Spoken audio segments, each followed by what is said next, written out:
So my oldest, who does my hair and lashes normally, I do know how to do lashes, but not always do I get it right. She also does a little baby hair, and she probably is gonna say that I look crazy, but she stepped out and didn't let me know, or else I would have gotten her to do it before she stepped out. So here we are. Me taking too long to get started because I'm trying to enjoy my yet new look of the week, the final week of July, the 10th episode. And we got a lot to do, so let me get started. Hey everyone, I'm gonna finally get started. As you can see, not only was I having some frustration with my beauty here, I still feel that I'm a beautiful woman, beautiful queen, but of course, that's Venus still in its shadow of retrograde, even though it's direct now, you know, and now it is the electronics. So I had to take time to delete a few things from my phone so I can make this video today that hopefully won't go over an hour, because it is a lot to talk about. And now I'm trying to get my computer revved up so that I can play a little background music. So we are getting ready to get started, y'all. It's finally up. So welcome to episode 10 of Addicted to Astrology. All right, y'all. Our favorite Gemini instrumental. Who knows this song? This is a spiritual guide today. Spiritual guide incense, because we definitely could use spiritual guidance through these changes. Shout out to Tupac. His birthday was just a few weeks ago. A couple of days ago, we left Venus retrograde. So I have my heart candle, and I've already anointed it with, as you can see, good luck oil. And behind me I have my diffuser with clove, which gives you like a really clove essential oil gives you a really uplifting spirit. So I have all this going on, spirit guide, incense, and anointed with good luck love candle, and releasing of the tension, clarification. That's what clove essential oil does. And of course, I gotta stay hydrated.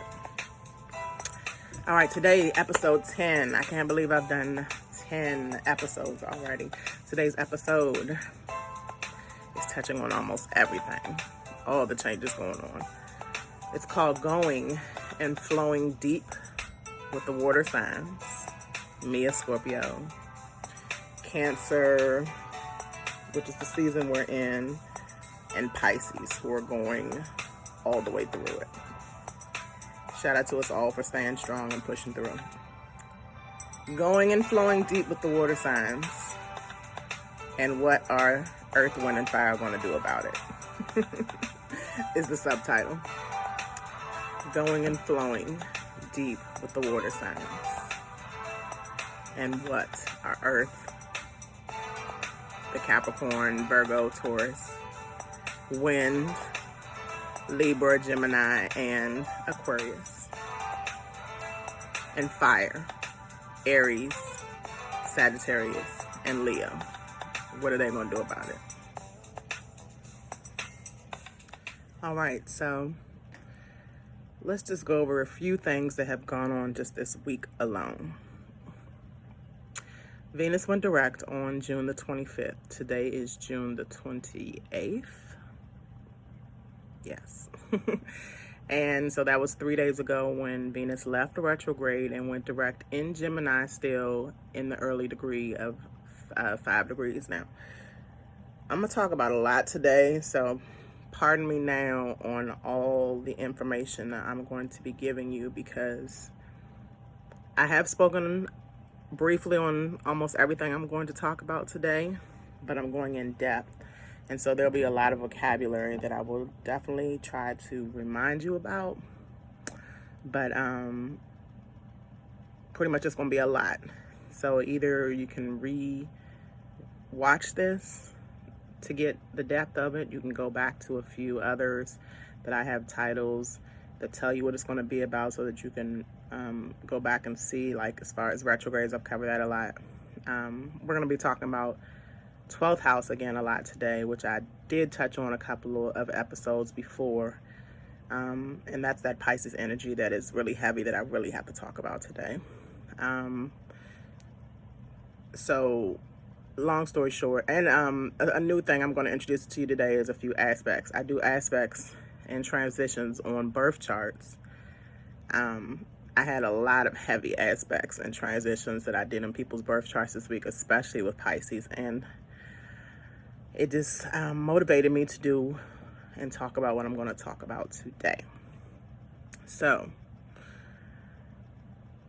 Mercury in Cancer, moving really slow in retrograde. Retrograde means it's going to move slow and make you rewind things.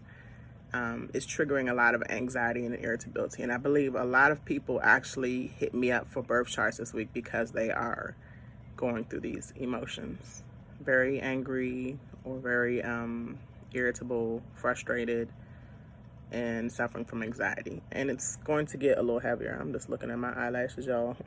I'm sure y'all looking at my eyelashes too. I wanted to get this started, so one is looking okay and the other one's looking kind of crazy. Anyway,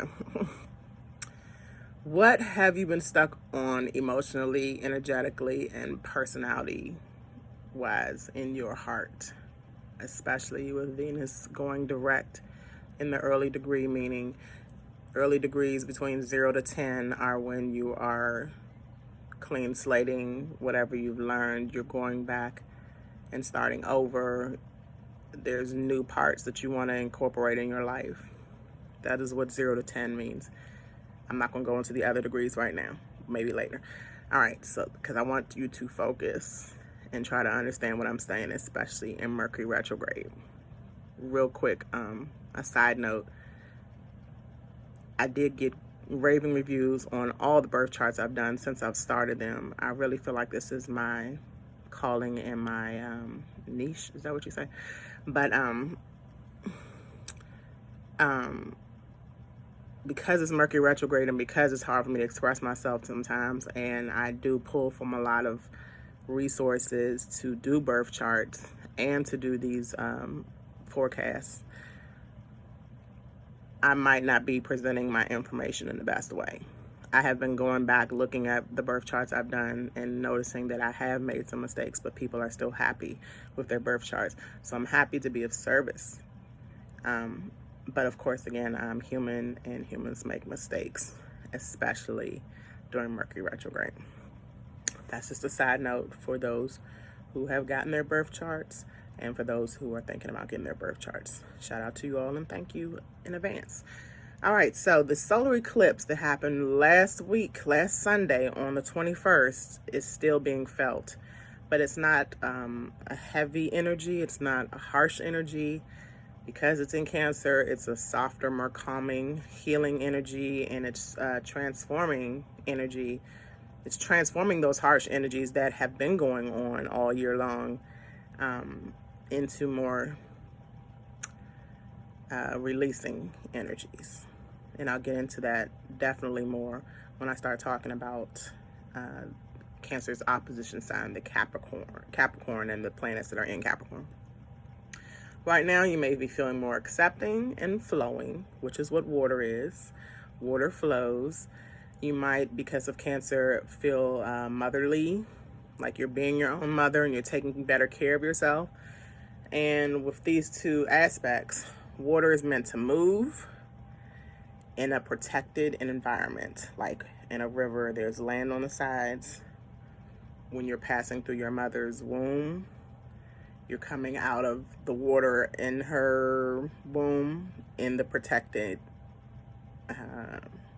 not egg, but shell, whatever you want to call it. So as we move through life with the sun and Mercury retrograde, both in Cancer, you will learn to accept the flow of change coming in and cleansing you. So that is definitely a thing that water does.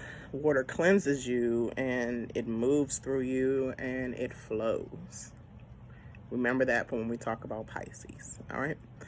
I'm going to go into a lot. I'm going to go back and forth a lot because, again, everything is happening above, so below. They are not standing individually and dealing with themselves individually. They're interacting in the sky like we interact on this earth.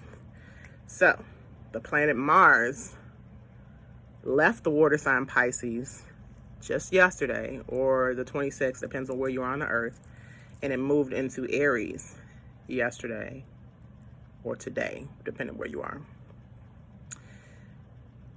It left Pisces, which is that water sign, flowing slowly through, because Pisces is kind of a slow moving sign, and we're going to definitely dig into Pisces and all that it is today. So Mars is ruled by Aries. Aries is a fire sign. Mars is a fiery planet. Pisces was basically there putting out its fire, taking our energy away from us, not making us motivated to do much. And now, today, we should feel a shift. Moving on, moving forward. This shift will give us that energetic push that we haven't been feeling, in the past few weeks. It didn't give us the feel or desire to do anything. And Mars being in Pisces previously, especially at 29 degrees recently this past week, and Mars is a faster moving planet than others, it was in the 29th degree, meaning it was either mastering what it was there for, like just to slowly kind of take on what action we're going to take when it comes into Aries, because it was the ending degree. It was an ending degree this past week in Pisces, which left us kind of feeling like we've totally absorbed the idea of just chilling out. I know that all through the pandemic time that we've been going through this year and being on lockdown, we have not been motivated to do much. But this past week, I can definitely say that the only thing that motivated me was probably this shadow period of Aries and getting all the birth charts, or else I would have just been scrolling through Facebook, YouTube, still getting my, knowledge in, because I love to research and stuff, but actually doing something and taking action was not really happening other than birth charts. I'm going to be putting in videos in between the episode and me talking, because I wanted to have, by the 10th episode, the convenience of sharing my screen with the computer to the phone. But I'm not going to blame everything on Mercury retrograde. It's just not time for it yet. So will be a time where you can see what I see and what I look at and how I research, and just getting you to understand your chart as well as the forecast, the current chart as well. All right. So where was I? Being in the shadow period of Mars going into Aries, you were allowing and surrendering yourself, which happens before, you go into a new era of the era before. You were allowing yourself to not be motivated. You were allowing yourself to not really take action on anything. And now you're feeling the shift of energy that you want to actually make some things happen more now. That Mars is in Aries. Aries is a go-getting type of energy, definitely motivating, definitely inspiring. Can be a little aggressive, but water signs are more in depth, more in letting things go as they flow. And me personally, I know I've been pushing through a lot and kind of just giving things time. So that is kind of what Mars and Aries taught us, just to let things go with the flow. But now we're ready to go. At that point in time, you have to move on, right? All right. So in this 2-week shadow, in the period ending of Mars and Pisces going into Aries, we all should be feeling a shift. And we all should be motivated to move our asses into this new era, especially today. And if you are feeling ready, leave that like or comment about these energies that you are feeling. If you are feeling cleansed and healed from the past week's eclipse and the energies from that, let me know. Let yourself know. Feel those feels. Even the Pisces or Cancer water sign energies are ready to soar, because they are more of, laid back and reserved kind of signs, Scorpios too. And the opposite of Cancer is Capricorn. We're going to touch on this a little bit more, but Saturn being in Capricorn Saturn is squaring Mars in Aries at 0 degrees. They both are at 0 degrees. Saturn is in 0 degrees Aquarius, coming back into Capricorn this week at the 29th degree, bringing on restriction and structure to Cancer's free-flowing, healing, nurturing energy. So that's where I want you to notice the opposition of Cancer and Capricorn and how it is on your sign as well. Everyone needs to get ready to just soar and do more from this point. And shout out to Aries for being the leaders of this motivation and of this inspiration. So there is a new desire and a new beginning and new support and new healing that we're going through, especially physically, because again, Mars is action. As Mars goes into Aries at 0 degrees, it will make not a square, it'll make a sextile. Okay, so sextiles again are when both planets or signs are building on new talents and compatibility and working together, opening the opportunities with others. So Saturn being in Aquarius is compatible to Aries. It's the air and the fire energies. They're both at 0, bringing in new, fresh talents, new, fresh ideas, new, fresh opportunities. And this can easily happen through a sextile because you gain new skills and talents from the collaborations that you make during this time.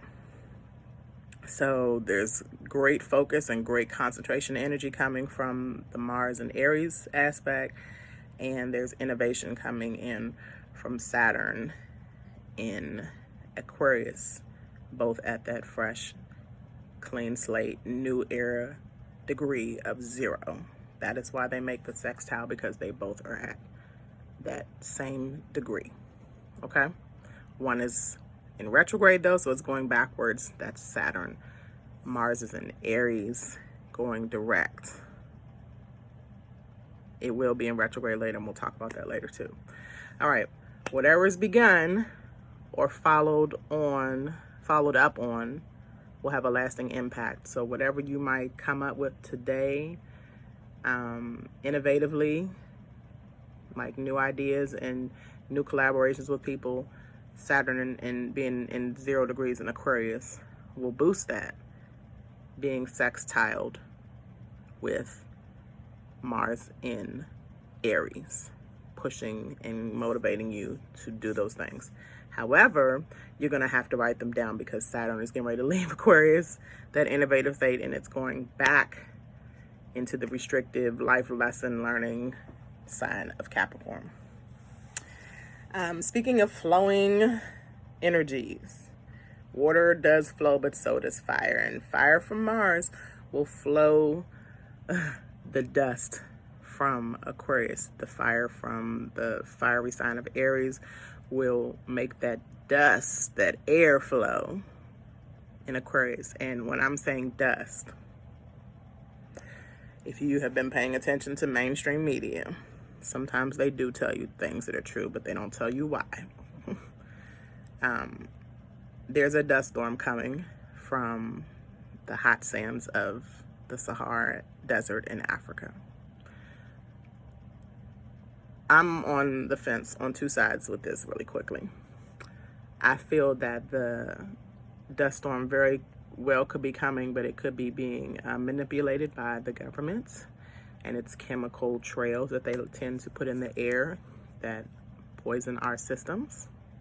That is why it's important to take care and be healthy and put healthy things in your body, not foreign things or man-made things. Long story short, it could be them motivating the dust particles that they're calling or saying from the Sahara Desert, and it could just be a trail of poison. You never know. Or it could be our ancestors coming over in rage from what's going on between Africa and the United States of America, and pushing on that change, that restriction the government is putting in all parts of the world, especially between the continent of Africa and the continent of America. I'm just throwing these ideas out there. Who really knows what is going on at this point in 2020, because so many things have been going on in 2020. Just wanted to touch on that, though, with the flow of fire and air, going along with the flow of water. All right. Like I said, this is called gaining. What am I trying to say, y'all? I've forgotten my title.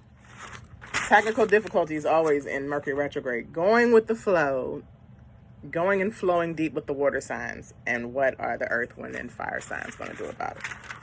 So that is what the fire and air signs are doing about it. They are flowing hot energy, dusty energy across the water onto the earth. I hope I'm not going too deep and over y'all's heads. All right, there's something showing what you'll be able to accomplish from this transit of the sextile between Saturn and Mars.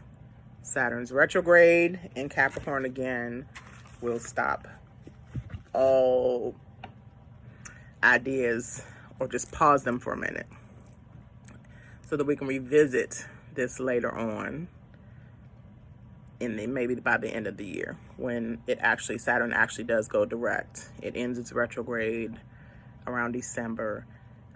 It'll end it again. It'll end it in September, I believe, and then it goes back into retrograde again. I have to come back with you with that, but I know that it's all over at the end of December, and it'll finally go direct into Aquarius, where we can be innovative again, and all the things that we've learned from it being in Capricorn, we can move ahead and build up on. Okay, so that's the good thing about Saturn moving back into Aquarius by the end of the year. But it's like now Saturn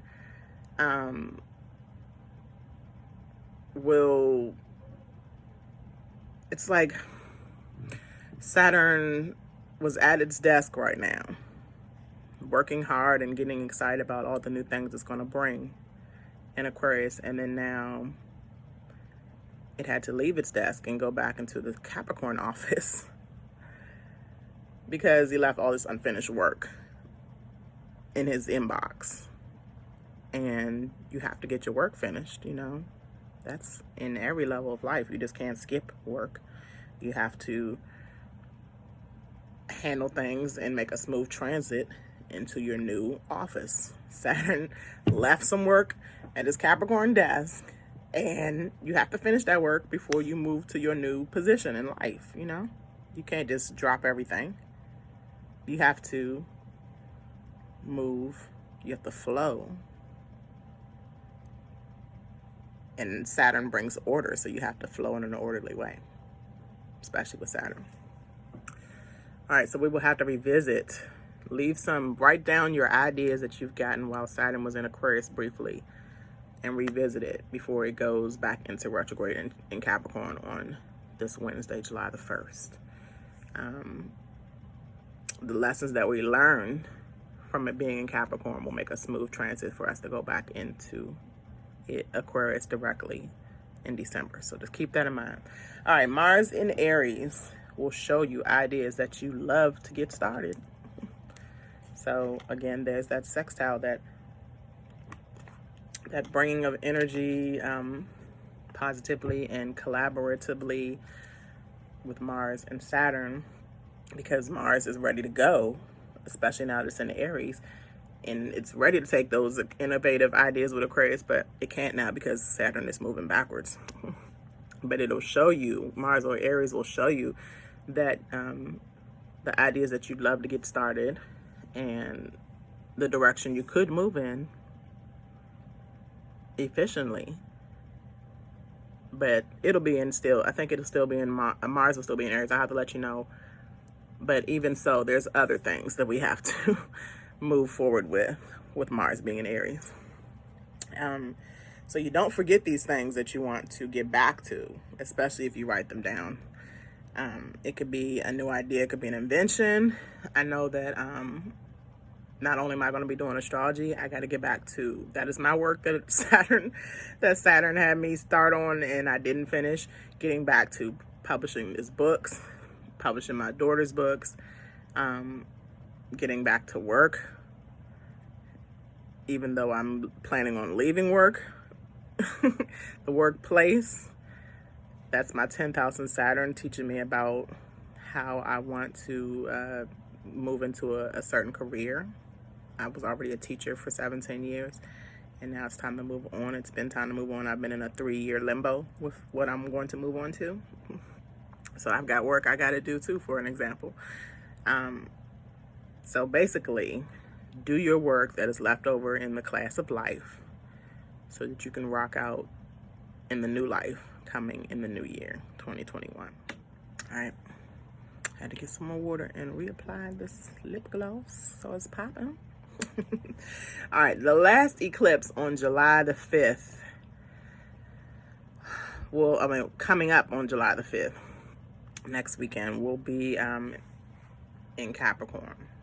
It is the full moon, the lunar eclipse, the full moon in Capricorn, the opposition sign of Cancer. It'll be at 15 degrees. So really briefly on degrees, and I just discovered this and I don't know why it took me so long, that degrees on your birth chart have to do with the day you were born in. So for example, all people that have birthdays on June 21st will have a degree of 0 degrees on their birth chart. It'll say Cancer, it'll say Sun in Cancer at 0 degrees. If you have your birthdays on July the 20th, I believe is the last day of Cancer. If your birthday is on July the 20th or the 21st, whichever one is the last day of Cancer, it'll say Sun in Cancer at 29 degrees. Degrees are very important. Again, it is a lot of aspects in astrology that most astrologers don't touch on, and I would like to be the one touch on it because, again, I love to research and there's so much to know, and it is all so fitting, very fitting. All right, so Capricorn's born around January the 5th, 6th, or 7th, or 8th, like those 4 days are around the 15 degree mark, depending on where you are on Earth. And depending on what year it is, because sometimes leap years affect these two, like it has this year, because it was a leap year. That was before leap year, though, because leap year is in February, so everybody after February, their dates kind of shifted. But this can also be a shift from the previous 4 years ago to where this 15 degree will fall for Capricorns. So,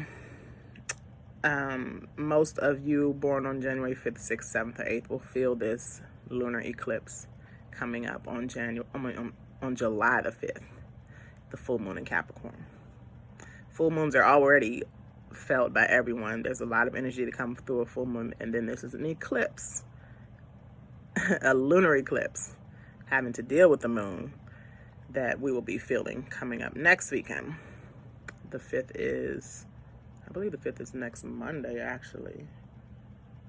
1, 2, 3, 4. No, Sunday. So yes, next Sunday. All right.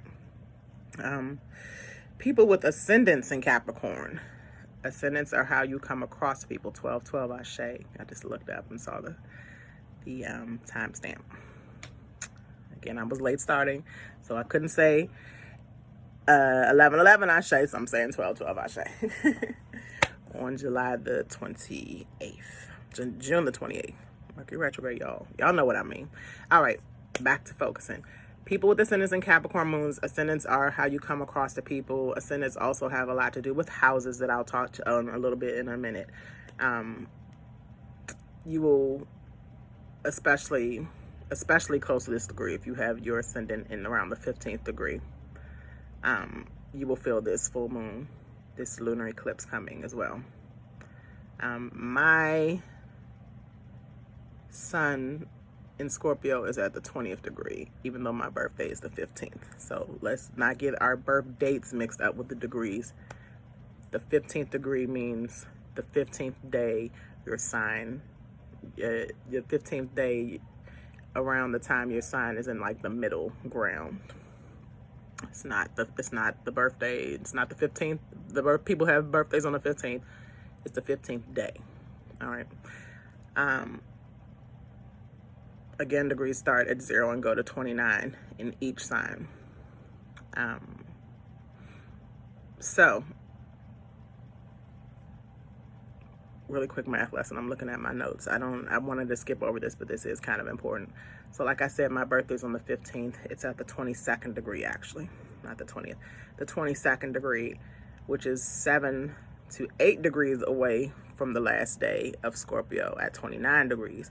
So 22 degrees minus 7 degrees that are left in the degree of Scorpio will equal 15, which is the day I'm actually born. That is how you do math.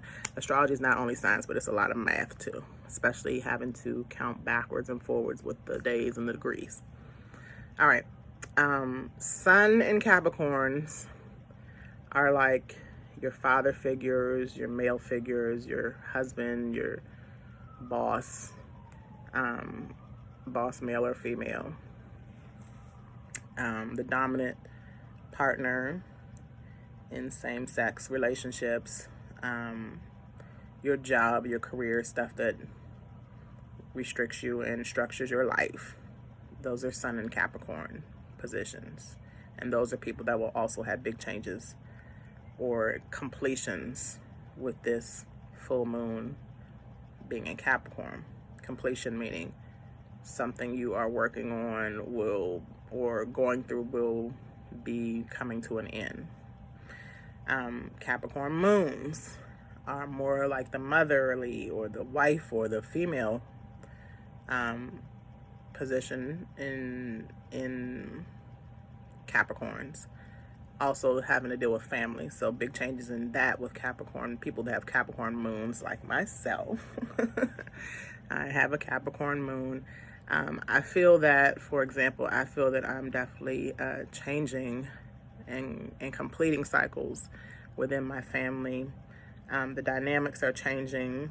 We had a wonderful family event last night where we're all starting to collaborate on things. And business ventures as well within my family, especially with my daughter who is a Cancer.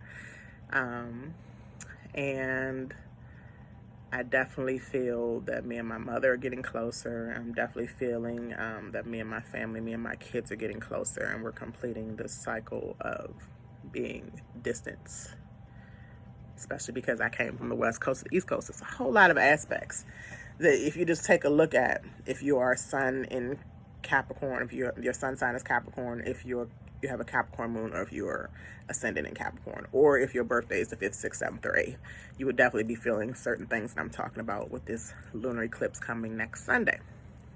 We will get into it more next Sunday because it's happening next Sunday evening. All right. Capricorn in its last 5 days will also be, Capricorns in the last 5 days will also feel this especially as well. your birthday, if your birthday's on the 16th or 17th, depending on what day Capricorn ends of January, between the 16th to the 19th or the 20th. Or those of you that have 25 to 29 degrees of a Capricorn sun on your birth chart. The early Caps are lucky. You will not be feeling too much from this this Capricorn full lunar eclipse, okay? Those are like the people born in Capricorn in December. You're lucky. All right, I had to shift areas in the room so that I can get better light on my notes from my sunlight. But here is where the energy shifts. Here is what I've been promising to give you all on what's going on with Pisces. You're like, Z. All the Pisces are like, Z. You said something about Pisces. You haven't talked about all the water signs yet. I'm not touching on Scorpios. I just am a Scorpio. I've gone through Cancer and its opposition sign, Capricorn. I've told you how the other signs are dealing with it. The earth, wind, and fire signs. And here we are going back to a tremendously, what's the word I'm looking for? I'm a little nervous talking about this, y'all, because this really touched me this week. The nervousness, the repressed, the shadowy side of Pisces. Pisces have beautiful gifts to give, but they come with liabilities. Pisces are magicians. Pisces are the two fish symbol. One fish is weak and one fish is strong.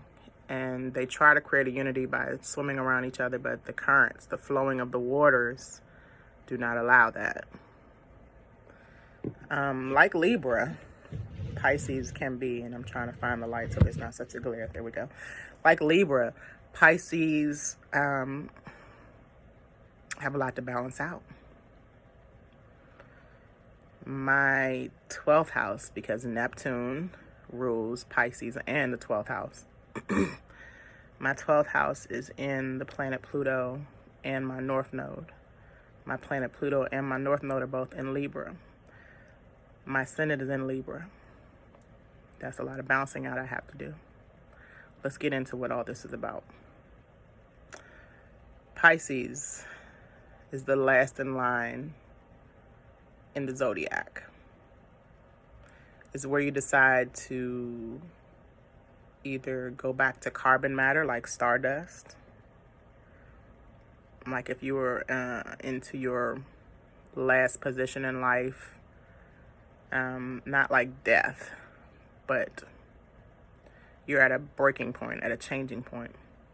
You either decide to go back into carbon matter, stardust, and rebirth yourself, or you either decide to merge with the Creator, which means take your own life. This is very tough. All right, again, they are beautiful, transcending bodies of energy. Pisces are imaginative and intuitive, yet they're a little delusional. And even though they're willing to help others in need, sometimes they are taken advantage of at the same time.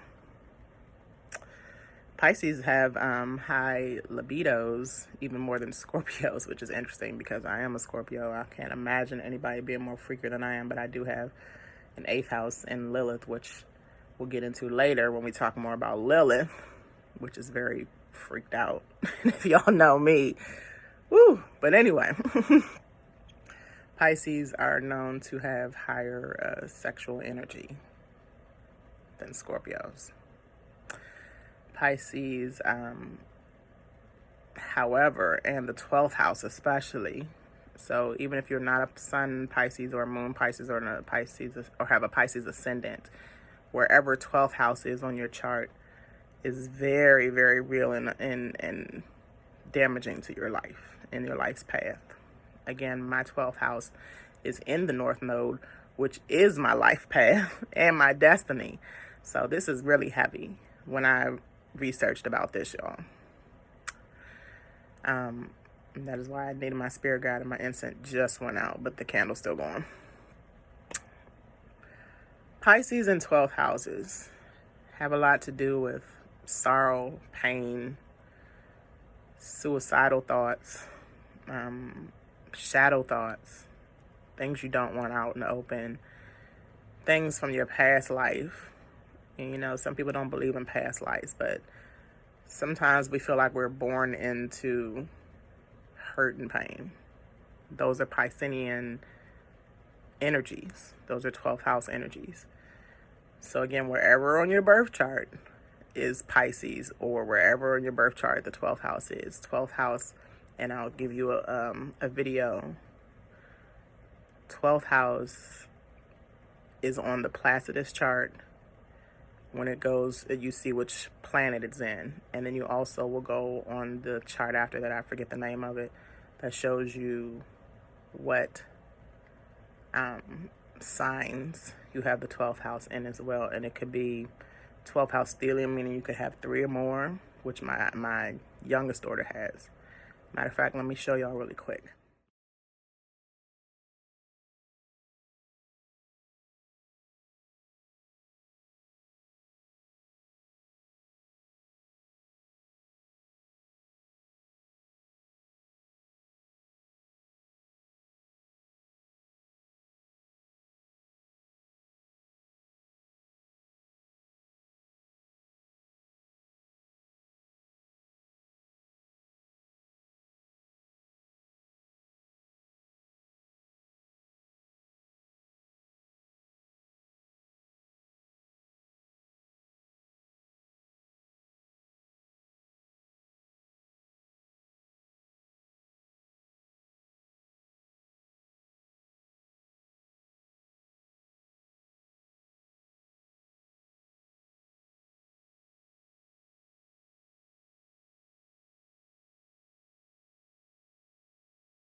So if you noticed, I screen recorded first mine and showed you how I had Pluto and the North Node in Libra. I should have showed you my ascendant too. That was on the second slide right above the Placidus chart. At the bottom of the Placidus chart, I circled how I had 12th house in Libra. Okay. Then on my third slide, I showed you that I had, now I'm forgetting, 12th house in 2 places, which was which was Pluto and Libra. Pluto and North Node that are both in Libra. So that's how they tie in. Then I slid over to my oldest daughter's chart and showed you how she has 12th house in Aries, which is my ascendant's opposite sign. She had on the last slide 12th house stellium. She had it in her sun, in Mercury, and in Saturn. Let me slow down, because when I saw that, learning about the 12th house, and shout out to my Cancer partner again that I really need to show y'all because I talk about him so much. Leroy sent me, and he actually texted me a few minutes ago too. Leroy sent me this video early this morning, and I woke up but just wanted to talk about what I talked about. And then I said, no, I do got to go back to the 12th house because I brought that up in a couple of episodes previous from today. Whew, I'm so sorry, my eyelashes look like this, y'all. And he sent me this video of an astrologer that I already looked at that she did 5 years ago about the 12th house and this Neptune and Pisces energy. Again, there's pain in evolution and rebirth. So right now we're going through evolution from Pluto, you know, transforming ourselves and rebirthing ourselves. But there's pain in that. There's definitely pain in going back and finding out exactly what you need to move forward. Pluto in Scorpio, Pluto being the ruler of Scorpio, that is my ruling planet. That is the planet of life and death and transformation. And those Neptune and Pluto are the most far out planets as well. Pisces and Scorpios are the most far out signs. Really quick, before I go back into what I was talking about with the birth charts. Neptune is now in Pisces in the 12th house. Actually, today, and I'm going to show you the chart for today as well. I showed it at the beginning of this video. There's nothing in the 12th house or its opposing house, 6th house. There's nothing in the 12th house and there's nothing in the 6th house. However, things are going to shift as we go. I will touch on that later as I see things move into the 12th house. Things meaning the planets and the signs, and the planets and the signs moving into the 12th house. But currently Neptune is in Pisces. Let's come back to Pisces. Neptune been in Pisces last. Neptune was in Aquarius. Neptune in Aquarius is my oldest 2 kids. My youngest is Neptune in Pisces on her chart. Neptune in Aquarius is that was a generation that created young groups, because Neptune changes its sign every 14 years. It's a slow moving planet like Pluto. This created a generation of young people heavy on drugs. It's not anything funny. It's a very nervous laugh I just gave. Those are between 11 and 23 years old right now are either on street drugs heavy, and it's not everyone, of course. There's exceptions to everything. But a lot of these children you'll find heavy on street drugs or on pharmaceuticals. Do you know anybody between 11 and 23 years old? I know my kids. I'm definitely pulling them off of the prescriptions that they've been on since they were in elementary. My son is going into high school, and my oldest just left high school. She's actually getting her GED. The pandemic slowed her getting her GED down, but she'll probably be getting it over the summer. I know that they are showing, and I'm getting emotional, they are showing that the medicines didn't work, that they really are affecting their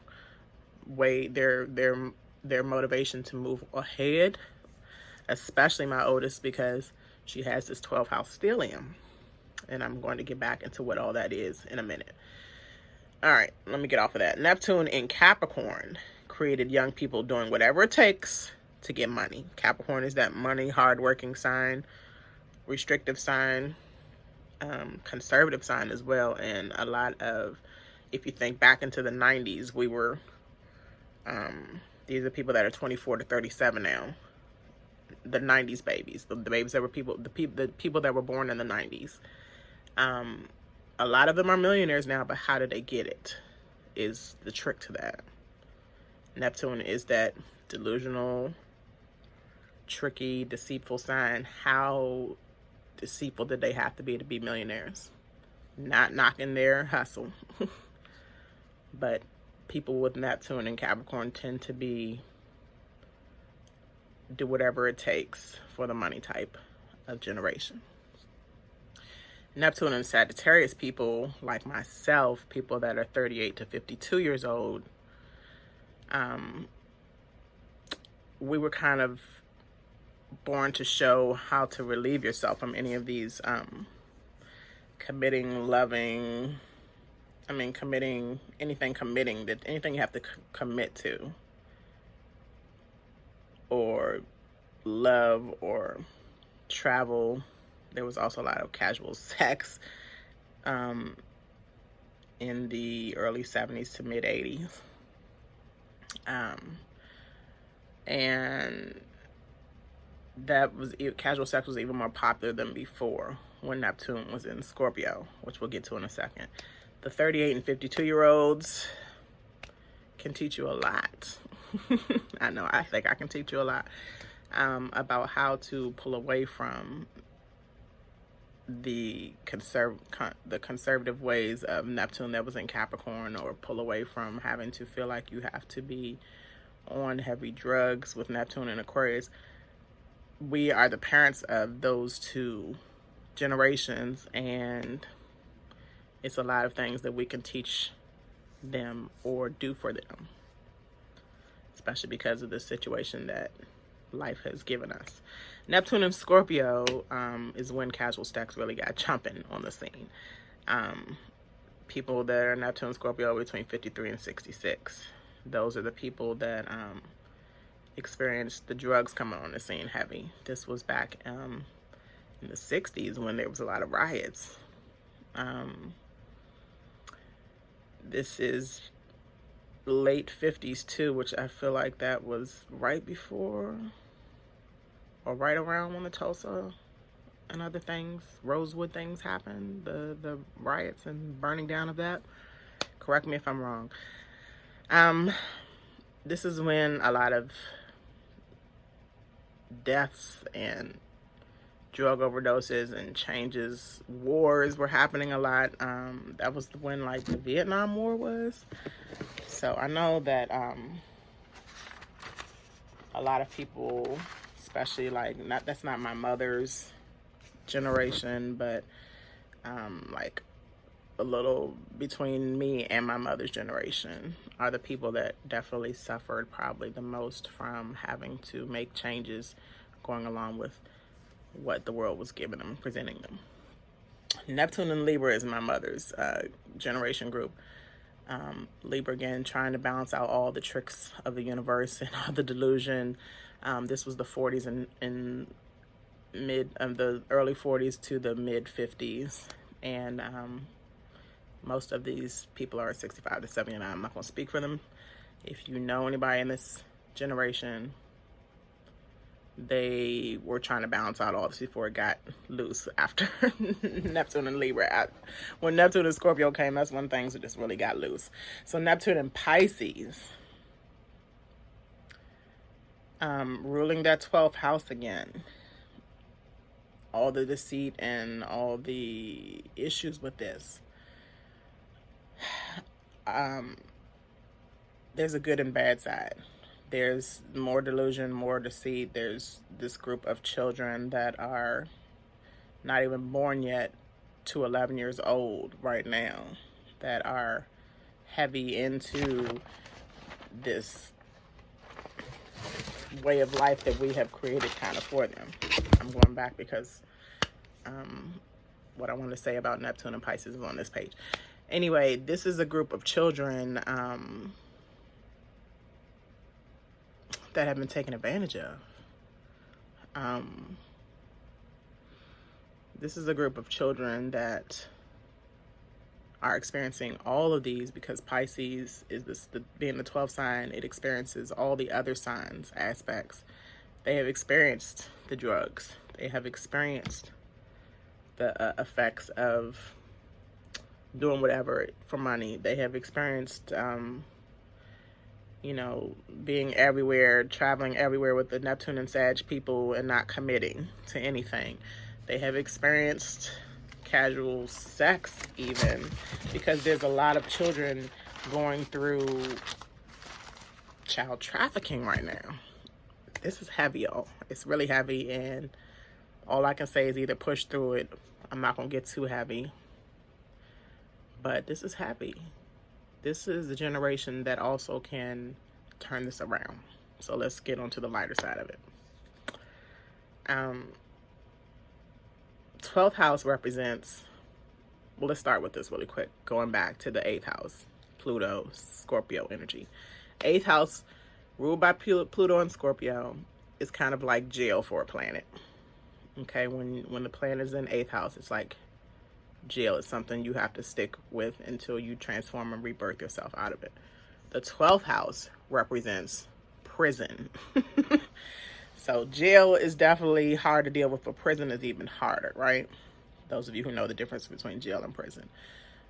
You can also imprison yourself through fear, through rejection, through playing the victim, torturing other people because you think they deserve to be tortured, playing God.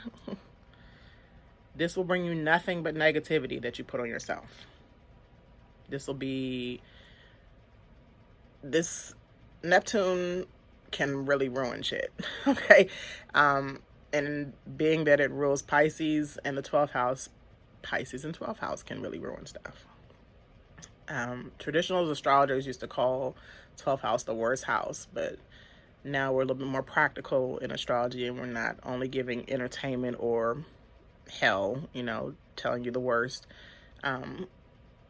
We don't say that anymore. We say that, life can be tough at times, and karmic depth comes from the 12th house. So your past life troubles, anything that looks like it's going to bring you pain or suffering or fear or death. 12th house also represents serial killers or when serial killers are born. They might have a lot of 12th house stellium. That's another nervous laugh, y'all, because none of this is funny to me. It's very serious. Some placements in the 12th house, like if your 12th house is in the sun, and this is what I'm getting back to my daughter's birth chart. Hers was 12th house was in the sun. Leo is ruled by the sun, so any 12th house placements in Leo, or even Venus, if you have a placement of Venus in the 12th house, or any placements in the 12th house, you can feel ignored there. Your ego is blown, you feel invisible, and having stelliums just brings all that negative energy onto other aspects on your chart. Neptune has no boundaries, and with lots of boundaries, it has no boundaries with lots of boundaries, so to speak. So with the 12th house significantly on your chart, you might tend to take advantage of people, like I said, because you were allowed to take advantage of. You were allowed for people to take advantage of you. I remember I said that Pisces are good-hearted people, but they can turn cold and then put that energy on somebody else only to get it back. My daughter having Mercury in the 12th house, me thinking I have given vicious energy with my mouth. My Mercury's in Sagittarius in the 4th house, I believe, which is Cancer, healing. I feel like I'm healing my mouth so that my daughter's mouth will get better, because her mouth is really vicious too. And I feel like I impressed that upon her. And that is why she will definitely torture me, because I previously have tortured her. That's why this is so emotional, because when you look at these kind of things and you think back so you can relearn and regroup from the previous energy so you can move forward, it's tough. It's tough to deal with. It's escaping. 12th house and Pisces and Neptune energy is escaping from some of these things because they're so heavy. I definitely would love to escape from the destiny of having to fix all this, but that's not what life is telling me to do.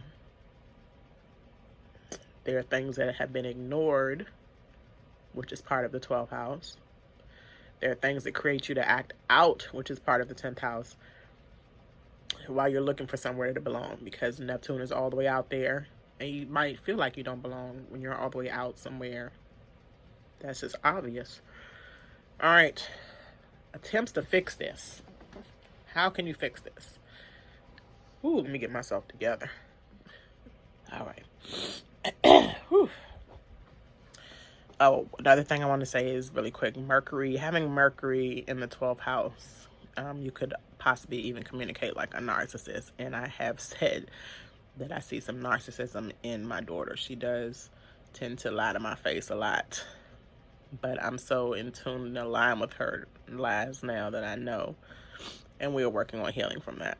And she's giving me more responsibility and taking more responsibility for her actions. So let's fix this. Let's attempt to fix this, because if I've done your birth chart, I did not look at your houses, but I did put your houses on there, so you should see the charts like I showed you in this video. So you can see where your 12th house is and learn how to fix this. So one way to fix it would be to figure out your boundaries. Like I said, Neptune has no boundaries with boundaries. So you need to figure out your boundaries, and what is just as confusing or hard to understand can also be switched up and understood and made clear. Okay.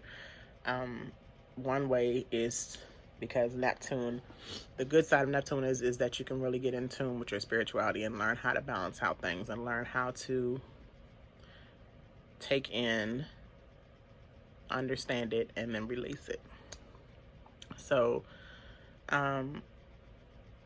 Neptune's positive side being in the spiritual world and understanding that energy and healing from it and forgiving and being selfless is going to give you a reward once you have figured it all out. Especially if your Pisces is in the 12th house in Saturn. I mean, especially if you have Pisces or 12th house in Saturn or Jupiter. 12th house energy, you take the energy, you let it go through you, you let it flow through you, that Pisces, that water energy, and you release it. That is a 12th house gift. That is the 12th house positivity side, positive side. You learn how to take energy. You let it move through you. You understand it. You process it, and then you let it go. You do that with yourself, and you do that with others. You're not here to take advantage or fight for your rights with people. You are here to help people and yourself.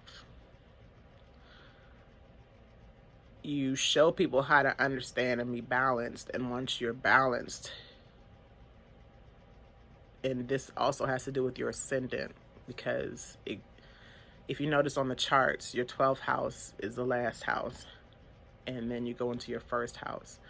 That's the two realms of the chart, your birth chart. First is the beginning of your life. It's normally where your ascendant is, and the 12th is the end, or your rebirth. The first house being the beginning, you're all into yourself. The end is you've learned about yourself. You've learned about everyone in between. You've learned about the different levels of yourself, and you become selfless. And that is when you achieve your 12th house goals, and you've figured out the gifts you have, with the 12th house being wherever it is on your chart, and you serve your 12th house purpose in life, and you will be rewarded. And then you will understand why those 12 houses fell where those planets fell. With me, I really know that with the 12th house planets having these energies, and me having to understand how to be selfless with these energies, and wanting to gain the rewards and wanting to see where selflessness can take me, especially with my planets being, my position of the 12th house being in Libra, and me having to balancing out Pluto and my North Node. Pluto being transformative, I have to balance out. I have to learn how to be selfless with myself and others by transforming myself. Hopefully I'm not going too deep for y'all, because I'm thinking this through as I say it. It is on my notes, but I'm just trying to think how I want to present this so that you all can understand. And by Pluto being in my north node, which is your destiny, the way you're going after you reach your midhaven, which is around 40, the other side of your life, the other half of your life, my 12th house is telling me that I need to figure out how to balance out my understanding of myself and others. That is, for example, I don't want to make this too long because I have to talk about a little bit more, but all Pisces that I can think of, actually, talking about my father last week, he's a Pisces sun, a best friend who I just dismissed. And another thing about Scorpios is we do extreme things. I had a revelation this week also that, you know, I have cut too many people back, and probably just out of emotions, and hoping to rekindle those. So one of them was 2 close friends that I had that are Pisces. And I just kind of dismissed them both. But, you know, I feel like we all could just learn from this 12th house energy that we all need to be selfless, and then it'll be easier to come back together. So hopefully Pisces that are listening right now can definitely look into yourselves. Everybody has to, again, because everybody has Pisces or 12th house energy. You definitely have Neptune in one of those generations that I spoke on. So it's all of us as a collective being selfless and understanding ourselves and others on a spiritual level, on a higher realm. So I have imprisoned my own self with that 12th house energy, especially having, you know, Pluto being my ruler planet, and already having myself being put in jail in my, you know, mind, creating just like, you know, restriction over myself and having to chill myself out over time. My destiny is to balance out and decide on how I will turn the other half of my life into selfless and understanding, helping, and healing ways. The 6th house is the opposition house of the 12th house, where you're dealing with service and mental health. So right now I'm definitely trying to build up my own mental health by going through these changes. I'm definitely giving service by doing birth charts and talking to you all on these forecasts, on these episodes. And spiritually, I'm taking all these energies in, especially doing birth charts with other people's energies in them that come to me, and I'm processing them, and then I release them from my being. And that is how I deal with being able to be an astrologer. So again, all Pisces, especially children under 10 in the Neptune and Pisces generation, it's especially hard for them and other Pisces to understand how to stop victimizing themselves and, you know, having to feel like you have to fight back hurt with hurt. You will live like this until you do understand. You will live in misery until you get this understanding. And you're missing out on the amazing things that you were called in life to do. Like, you know, inside you and other people, you know that there is a higher calling. All you need to do is stop expecting certain things in people and learn what you need to be selfless. It sounds easy, and it's definitely not easy, but it's definitely self-evaluation, which I always speak on. I think I say this every week. You need to learn how to self-evaluate, especially if you have 12th house energy. Wherever the 12th house or Pisces is on your chart, you just need to learn how to release it, how to process it, let it flow through you, and release it. All right, that was enough. That was enough. We have one more big aspect tied into a few little aspects that we have to discuss before we end. These 2 planets, Pluto and Jupiter, have been conjuncting all year long. Conjunction is positive and negative energy, where the planets are blended when they're close to each other. They're both at 24 degrees exact on June the 29th or the 30th, which is the end of this month, which is the next couple of days. They will be exactly conjuncting at 24 degrees, Capricorn. This is important again because we're in Cancer season, the opposition of Capricorn.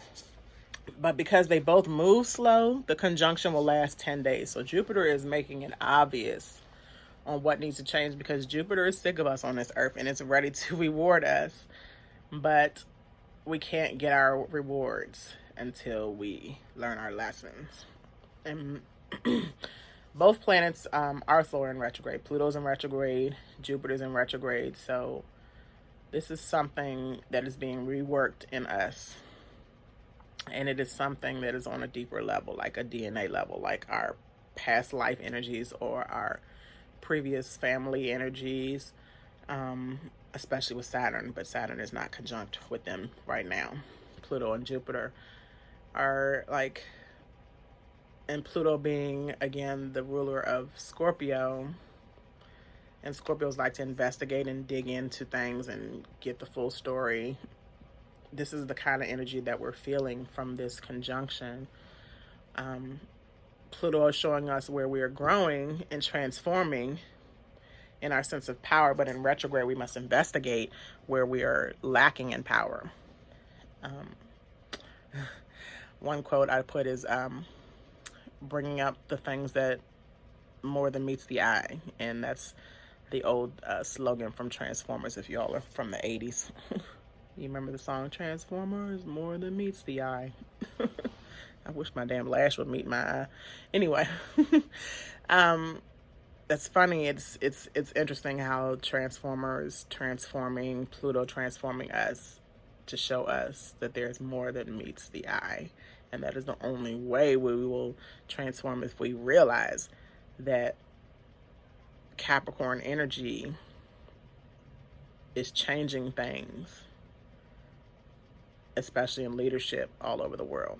Capricorn is a hard-working sign, and you have to work so hard on transforming with Pluto being in Capricorn.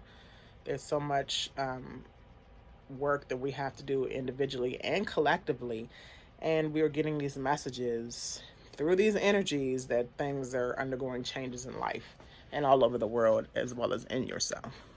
Saturn will be returning again into Capricorn, coming from Aquarius on this Wednesday, July the 1st, and it will conjunct the conjunction with Jupiter and Pluto are have been going on since January. So this is a big situation. There's the conjunction being exact on June the 30th, and then the next day Saturn joins them, not at the same degree, but it's still conjunct because it's back in Capricorn. Conjunction means they're 5 degrees apart, so it'll be Capricorn 29 for Saturn, and Pluto and Jupiter will be at 24. Even though they're going backwards, they'll still all stay close together within 5 degrees. So they're all pretty much conjuncting each other. They're all blending their energies to put on either negative or positive energies in us. Above, so below. All right, so the theme of all this is what needs to be implemented, decided, and put into protocol. What needs to be worked out that has not worked out. Saturn, again, has a lot to deal with: restriction, government, masculine energy that needs to be healed, things that need to be reconstructed. Okay? Looking forward briefly, Mars, again, goes into retrograde. It's already in Aries direct, but it goes into retrograde in Aries on September the 9th to November 13th. It will square all of these planets. It'll square Saturn, it'll square Jupiter, it'll square Pluto, and bring new conflict to old issues that we have not learned. And that is why Capricorn is on all three of these life learning, life lesson, transforming, expanding planets And that is why this whole year has kind of been transformative and tough to push through, because there's lots of hard work that has to be done before we move on, right? So Mars is the Liddy planet. It's the fire planet. It's the drive, the energy, the action planet with the fire sign at its home, Aries. Also, it's Scorpio's old home. It's still, Scorpio's like the second sign that is ruled by Mars, but Pluto is the first. So Scorpio is at home in Mars too. But Mars will be up there telling other planets, like we are telling each other down here, you don't run me. I run my own show. I'm independent. It'll be that restless, frustrating, aggressive, and angry energy from Mars squaring. That brings conflict. Squares bring conflict, but it also can bring great things out of hard work. So Mars squaring Saturn, Jupiter, and Pluto later on in the year, around the end of September, will be a tremendous push to get these regulations from Saturn and the government in order, to get our expanded minds in order with Jupiter squaring Mars. It'll get the transformation to work harder and be more chiseled, more exact, more detailed with Mars squaring Pluto. This also makes me think, and other astrologers agree, that even though I really don't feel like the coronavirus is, I don't feel that the COVID-19 is as potent as they say it is, right? But I could be wrong. I don't want to speak any negativity into existence, but it is a possibility. It is a possibility that it will come back this fall, especially with the squares and new conflicts and to old issues that we need to deal with will still be kind of lingering. So this might bring new isolation, new lockdown, more lockdown. It'll affect businesses again, just like it did. It'll affect the schools. It'll affect our daily lives. It'll even affect the essential workers that have been worked to death since the beginning of the year, and they need a break. So the other half of this year might be very intense, because it'll revisit what happened in the first half of the year. So this summer is our break. Even though we're still like in phasing in stages, this summer really is our break, because anytime you're moving into something new, it'll feel like you're losing, but you're actually gaining. It'll feel like hell, but you're actually moving towards heaven. Not in the death sense, but you're moving from bad to good. You're moving from evil to non-evil. But again, old issues have to be fixed. So it is time to cut back. This is something I don't want to hear, especially because we're in limbo with our house. It is time to downsize and deal with what you can reasonably manage.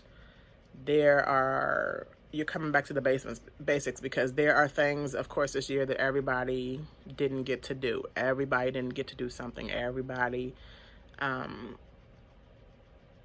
wanted to do certain things, like maybe you wanted to get married this year, maybe you wanted to travel somewhere. You definitely wanted to have that big graduation party because you're graduating from high school or college, or, and those things didn't happen. But whatever doesn't serve you anymore, and remembering that selflessness brings rewards, a square can be productive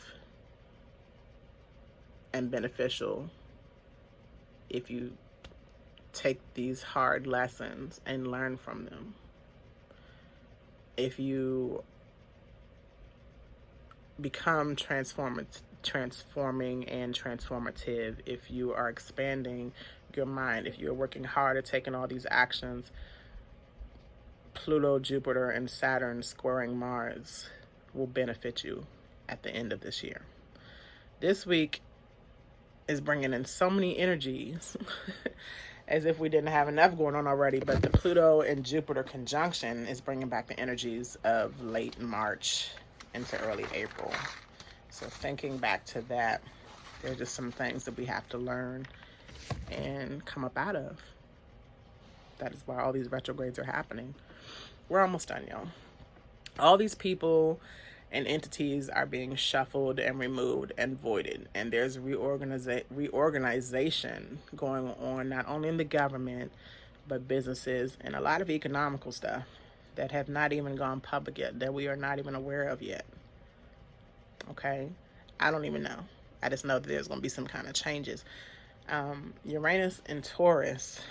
Uranus is that surprise planet, and Taurus being a hardworking, money-making sign, will be at 10 degrees this week, which will bring new economic issues or surprises, and will be correcting the facades that we have possibly experienced. There's some things in this energy that are not real, especially in our economy, like retail stores. Their stocks are low and they're not really telling us what's going on. Some stores are running out of things. There are even some banks or places, stores, that are running out of coins. I don't know if y'all saw that or noticed that. I have a couple of clips on that too that I'll post. But this is bringing a lot of new questions into what is real. And this is also Uranus close to Neptune, the planet of surprise, close to the planet of deception. That's trying to show us what is real and what is not, and how we decipher from that.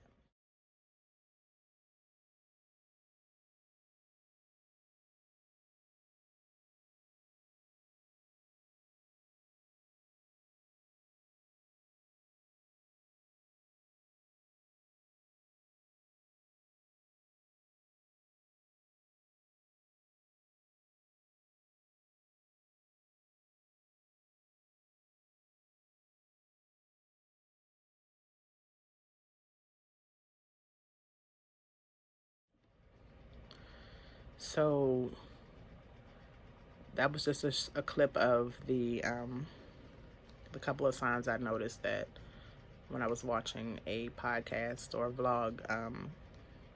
It was just weird that some things have definitely been reporting that coin shortage is low. So be aware and keep an eye on what's coming with that.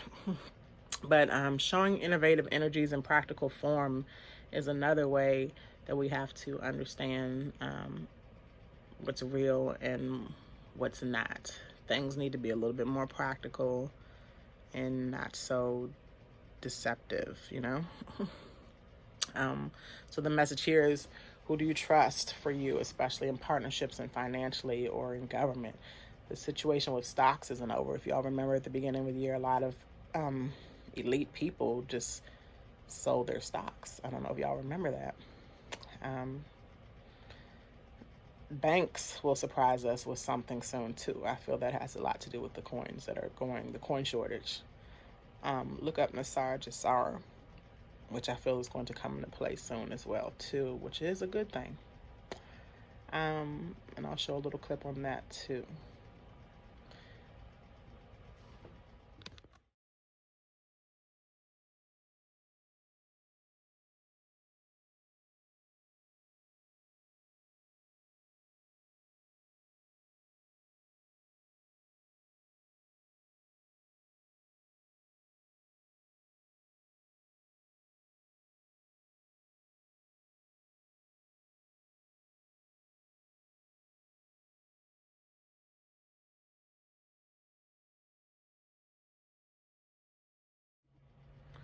So until we get to this point where we are soaring,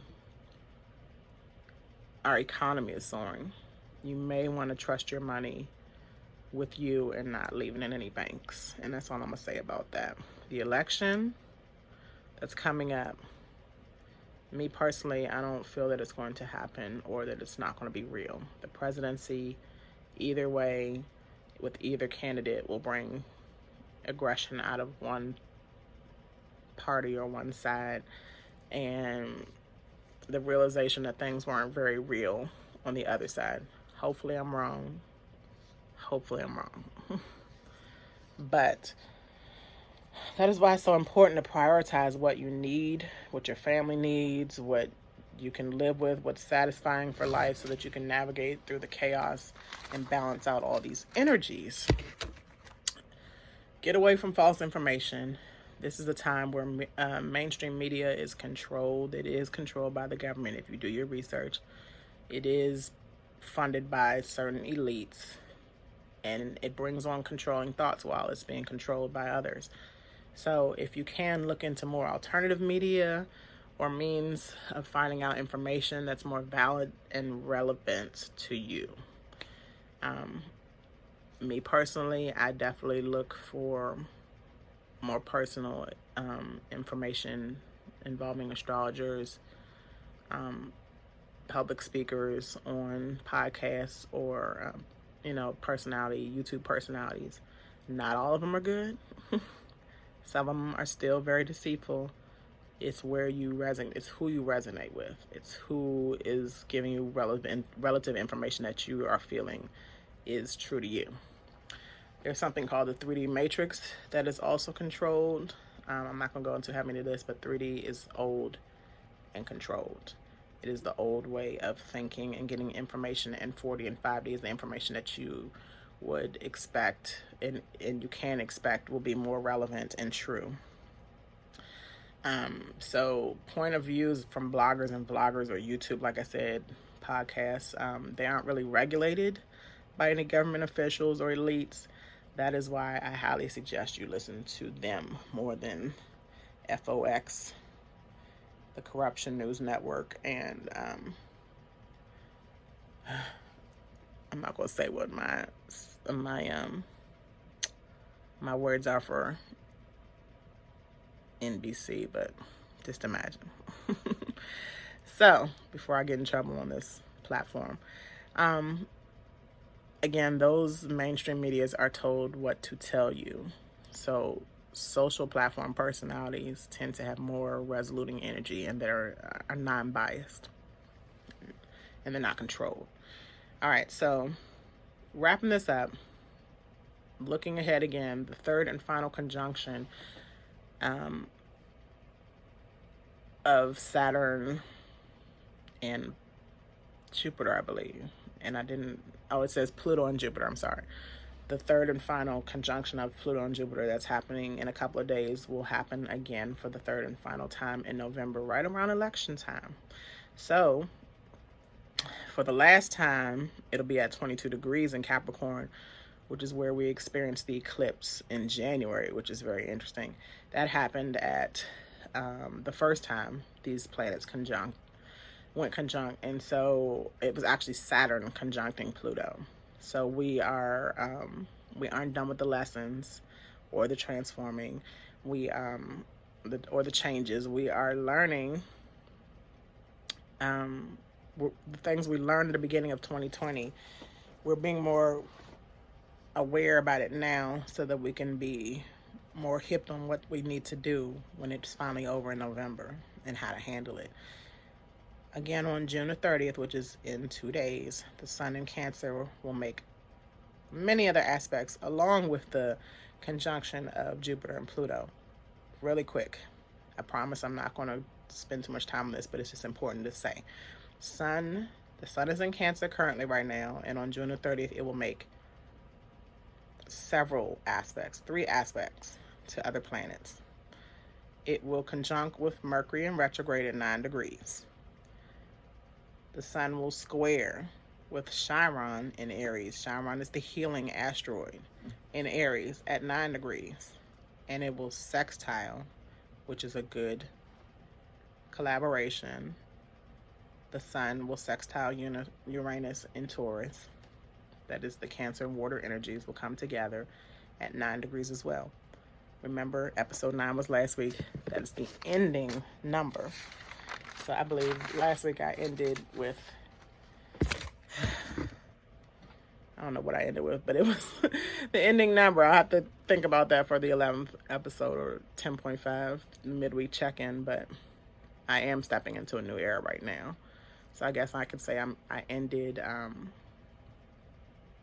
my previous ways of presenting information to you, and I'm presenting similar information, similar issues that we have to pick up on, but in a new way. I'll say that. All right. So Jupiter and Pluto will be conjunct again, with the sun squaring, conjuncting, and sextiling the planets I just spoke of. So the transition from June into July is going to be huge. As you can see, you will reveal, or you need to reveal, you need to get out, you need to purge how you truly feel, what needs to move through you and flow. Like we said, Pisces 12th house, Neptune energy needs to move through you, understand it, process it, and then release it. If you need to vent, cry, write, to purge these energies, that's what you need to do right now. This whole week, especially still being in Cancer, will produce healing from sadness of expectations that are not met, something in 2020 that you needed to heal from, or even before 2020, some things that you wanted to do but are now delayed that you were hoping for. Sorry, there was something going on downstairs, so I need to wrap this up. Things that you wanted to do, that you were hoping for. This is a beautiful time to just feel the feels again. Be honest with yourself, heal, move through it, and release it. June the 30th will bring some lower energies of Cancer in, with, like, going through things emotionally and being moody about it. But it also will bring higher energies in of purging and healing from it, from the low energies. So this will help you to wake up on 7-1 on July the 1st, feeling cleansed and being ready to deal with new feelings that we're going to be experiencing, that I've already gone through. Last thing, Venus will be going, or Venus did just go direct on June the 25th, 3 days ago, from retrograde. We're still in the shadow period of that. The shadow period will show us how the things we revisited while I was in retrograde, the parts of us that we forgot about or we trapped inside of us, and that were involving love, the way we love ourselves, the way we love others, the way we receive and give love, and what it means in a new version now. That is why it went in retrograde and started back at 5 degrees, so that we can learn a new definition of love and how we're going to do things in love. Now that Venus is back in that early degree of 5 degrees in Gemini, once it moves after the shadow period in a couple of weeks to the 21st degree by the end of January,